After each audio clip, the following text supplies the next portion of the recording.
Today's learning with me Suci Andriani Srikandi and simple future tense. Do you know what is simple future tense?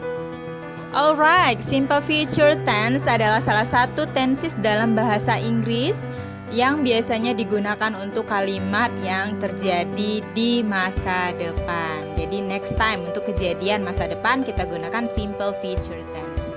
Bagaimana mengenali simple future tense? Kita bisa kenali dari time signalnya, yaitu simple future tense biasanya menggunakan keterangan waktu tomorrow, keterangan waktu next bla bla bla, misalnya next time, next year, next month, next day, misalnya gitu ya.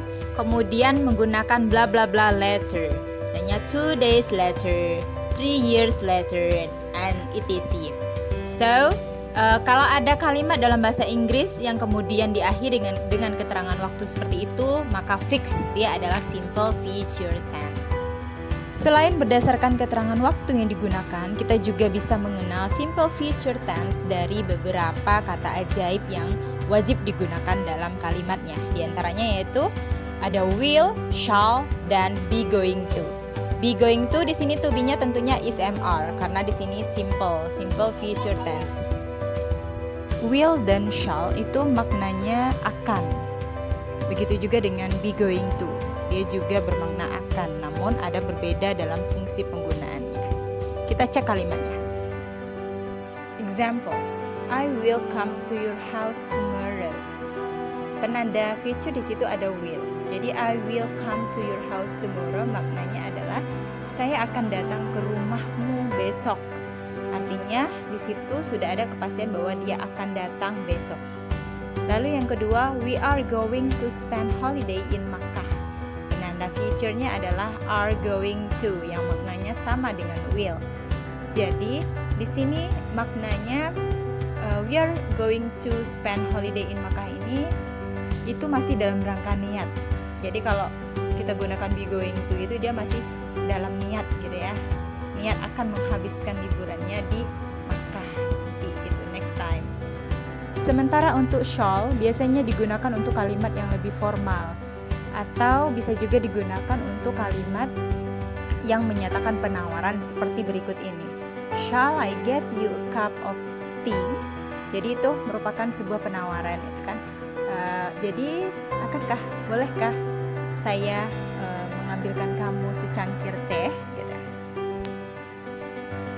Selanjutnya kita lihat bentuk kalimat future dalam positif, negatif, dan interrogatif. I will come to your house tomorrow. Ini kalimatnya bentuknya positif. Jadi untuk positif kita hanya menggunakan will tambah verb 1 saja untuk kalimat yang future. Kemudian yang negatif. Yang negatif ini kita tinggal tambahkan not setelah auxiliary will. Jadi I will not come to your house tomorrow. Terakhir untuk interrogatif kita tinggal mengedepankan auxiliary-nya saja. Nah, untuk auxiliary yang nanti menggunakan shall, penggunaannya sama persis dengan yang will ini. Selanjutnya, kita lihat yang menggunakan be going to. The example, we are going to spend holiday in Makkah. Ini yang positif ya. Positif, jadi kita gunakan be going to. Be-nya tergantung subjek, karena di sini subjeknya we, jadi kita gunakan to be are. We are going to spend holiday in Makkah. Sementara untuk yang negatif, kita tinggal tambahkan not sebagai penanda negatifnya setelah to be.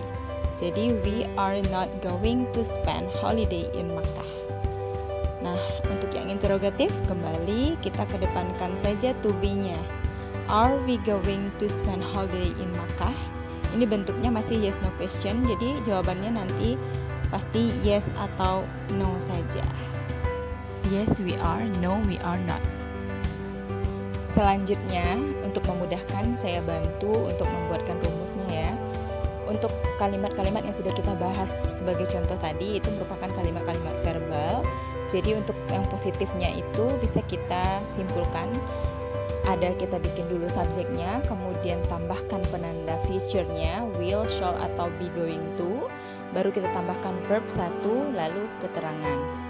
Kemudian untuk yang negatifnya kita tambahkan subjek, will, shall, atau be going to sebagai salah satu penanda saja ya. Kemudian ditambahkan not, tambah verb 1, baru ditambahkan keterangan. Selanjutnya untuk yang interrogative itu kita tambahkan auxiliary atau penanda future-nya ke depan, will atau shall atau be going to-nya ke depan, baru kemudian subject, kemudian verb 1, baru keterangan. Mudah kan? Baik, selanjutnya yang terakhir kita akan membahas bentuk kalimat future dalam bentuk nominal, yaitu kalimat yang menggunakan selain kata kerja. Contohnya di sini, I will be a teacher. I will not be a teacher. Will you be a teacher? Jadi kalau misalnya tidak ada kata kerja di situ atau yang ada hanya kata benda atau kata sifat, maka kita gunakan will be seperti rumus berikut ini. Nah, untuk kalimat nominal kita gunakan formula berikut ini. Untuk yang positif kita gunakan dulu subjek, kemudian ditambah will be atau shall be, lalu baru ditambahkan noun atau adjective. Kemudian yang untuk negatif tinggal tambahkan not di auxiliary-nya saja. Will not be atau shall not be ditambah noun dan adjective. Terakhir untuk kalimat interrogatif kita tinggal kedepankan auxiliary-nya saja. Will atau shall-nya dikedepankan menjadi kalimat yes no question nanti yang jawabannya yes atau no. Oke, mudah-mudahan bisa dipahami ya sampai di sini. Next, saya beri sedikit ringkasan. Kita ingatkan lagi bahwa simple future tense adalah simple atau kalimat yang menyatakan masa depan. Ciri-cirinya dia menggunakan shall, will, atau be going to pada kalimatnya.